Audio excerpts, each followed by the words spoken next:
ঐতিহ্যবাহী pedal steamer PS Mahsud. 1800 শতাব্দীর মাঝামাঝি India general steam navigation company IGN, river steam navigation company RSN পৃথকভাবে British ভারতের নৌপথে যান্ত্রিক নৌযানের মাধ্যমে তাদের কার্যক্রম পরিচালনা শুরু করে। এই একই শতাব্দীর শেষের দিকে এই দুটি প্রতিষ্ঠান একীভূত হয়ে জেনারেল নেভিগেশন রেলওয়ে কোম্পানি আইজিএনআরসি নামে আত্মপ্রকাশ করে। সপ্তাহের 2 দিনে এই সার্ভিস নারায়ণগঞ্জ থেকে খুলনা ভায়া চাঁদপুর, বরিশাল, ঝালকাঠি হয়ে চলাচল করত। এই সময় রকেট স্টিমার ঢাকা থেকে খুলনায় যেত মাত্র 19 ঘন্টায়। দ্রুততার কারণে এই সার্ভিসটি নৌপথে দ্রুততম সার্ভিস হিসেবে জনগণের কাছে পরিচিত ছিল। সেই সময় কয়লার ইঞ্জিন দ্বারা পরিচালিত প্যাডেল স্টিমার কিউপিএস Mahsud, PS Ostrich, PS Gazi এবং পিএস টার্ন এইসব রুটে চলাচল করত। 1953 সাল থেকে রকেট স্টিমার সার্ভিস 2 দিনের পরিবর্তে 4 দিনে উন্নীত করা হয়।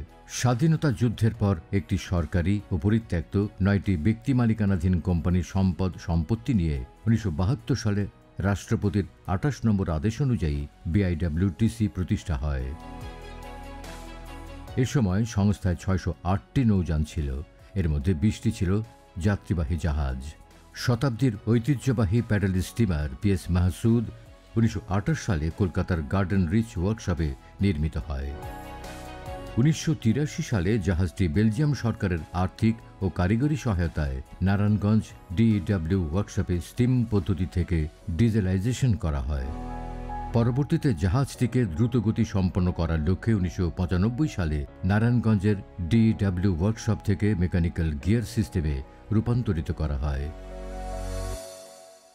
আমাদের এই যে শতবর্ষী এই জাহাজটি পৃথিবীর অল্প কয়েকটি দেশে জাহাজ আছে। আমরা সেই দিক দিয়ে অত্যন্ত সৌভাগ্যবান। আমাদের পর্যটকদের কাছে গ্রহণীয় করার জন্য আমরা এই পিএস মাহসুদ জাহাজটি নৌ রুটে দিচ্ছি, যাতে করে একদিকে আমরা ঐতিহ্যকে লালন করতে পারি।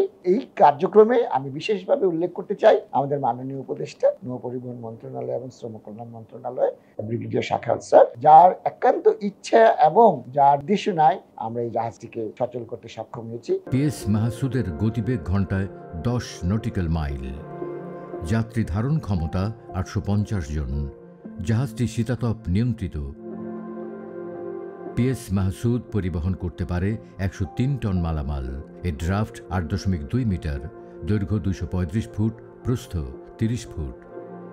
জাহাজটিতে প্রথম শ্রেণীর 12টি ডাবল কেবিন রয়েছে, দ্বিতীয় শ্রেণীর কেবিন রয়েছে 10টি।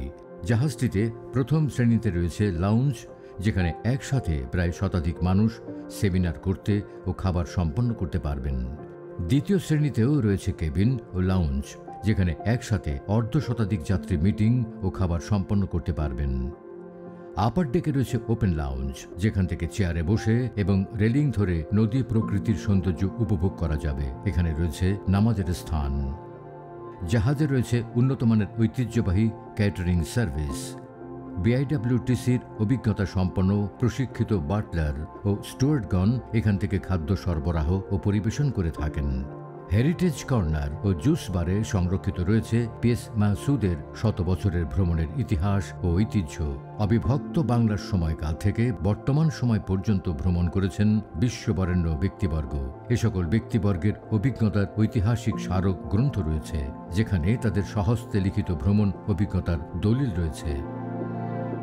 প্যাডেল স্টিমারের ইঞ্জিনের বৈশিষ্ট্য অন্যান্য জাহাজের ইঞ্জিন থেকে আলাদা। প্যাডেলগুলো ঘোরানোর জন্য হুইল স্ক্রুইং করে ইঞ্জিন কাজ করে। শুরুতে কয়লা ব্যবহারের মাধ্যমে স্টিম উৎপন্ন করে এই ইঞ্জিন চালানো হতো। পরবর্তীতে স্টিম ইঞ্জিন ডিজেলে রূপান্তরিত করে এই ইঞ্জিনকে ডিজেলাইজড এবং ডিজেল থেকে হাইড্রোলিক এবং হাইড্রোলিক থেকে ইলেকট্রোহাইড্রোলিকে রূপান্তরিত করা হয়। জাহাজে 2টি মেইন ইঞ্জিন এবং একটি জেনারেটর ইঞ্জিন রয়েছে। এছাড়াও রয়েছে একটি emergency generator engine. Engine officer ও গ্রিজারগণ ইঞ্জিন পরিচালনা ও মেনটেন্যান্স কার্যক্রম এখান থেকে পরিচালনা করেন। লোয়ার ডেকের সম্মুখে ও পেছনে রয়েছে সুপরিসর লাউঞ্জ, যেখানে যাত্রী সাধারণ বিছানা পেতে শুয়ে বসে আরাম আয়েশে বিভিন্ন গন্তব্যে ভ্রমণ করতে পারেন। এখানে রিভার ক্রুজ ও বিভিন্ন রাষ্ট্রীয় অনুষ্ঠানের সময় মঞ্চ তৈরি করে সমাবেশ ও সাংস্কৃতিক অনুষ্ঠান সম্পন্ন করা হয়। জাহাজটির লয়ার ডেকের নিচে রয়েছে 103 টন মাল রাখার কার্গো হোল্ড, যা হ্যাচ কভার দিয়ে ঢাকা থাকে। স্টিমার চলাচলের শুরু থেকে নদীপথে একমাত্র দ্রুতগামী বাহন হিসেবে যাত্রী সাধারণ পণ্য পরিবহনেও এই স্টিমার জাহাজ ব্যবহার করতেন। জাহাজের মাস্টার ব্রিজের সামনে রয়েছে ফ্রন্ট ভিউ ওপেন লাউঞ্জ। এখানে ভ্রমণকারীগণ চেয়ারে বসে জাহাজের সম্মুখ ভাগের নদী প্রকৃতির সৌন্দর্য উপভোগ করতে পারেন। মাস্টার ব্রিজ থেকে জাহাজের 4 পয়েন্ট পর্যন্ত চলে গেছে দীর্ঘতম ক্যাটওয়াক। এই ক্যাটওয়াকওয়ের দুই পাশে রয়েছে সিকিউরিটি রেলিং। মাস্টার ব্রিজ থেকে জাহাজের ক্যাপ্টেন, মাস্টার, অফিসার ও হুইল সুকানি জাহাজ পরিচালনা করেন। পিএস মাহসুদের ইঞ্জিনকে রূপান্তরিত করে ইলেকট্রোহাইড্রলিক করা হয়েছে, যাতে সংযোজন করা হয়েছে রাডার, জিপিএস সহ অত্যাধুনিক নেভিগেশনাল ইকুইপমেন্টস। পিএস মাহসুদের দুই পাশে 335 বর্গফুট করিডোর রেলিং রয়েছে সুপরিসর সিঁড়ি, যা দিয়ে জাহাজের যে কোনো তলায় সহজে গমনাগমন করা যায়। ভ্রমণকারীগণ ইচ্ছা করলেই কেবিন থেকে বেরিয়ে করিডোরের রেলিং ধরে প্রকৃতির দৃশ্য উপভোগ করতে পারবেন। জাহাজের অভ্যন্তরীণ ও করিডোরের বিভিন্ন স্থানে জীবন রক্ষাকারী সরঞ্জাম যেমন লাইফ বয়া, লাইফ জ্যাকেট এবং অগ্নি নির্বাপক যন্ত্রপাতি রয়েছে। আপদকালে এসব সরঞ্জাম ব্যবহার করে জীবন রক্ষা করা যায়।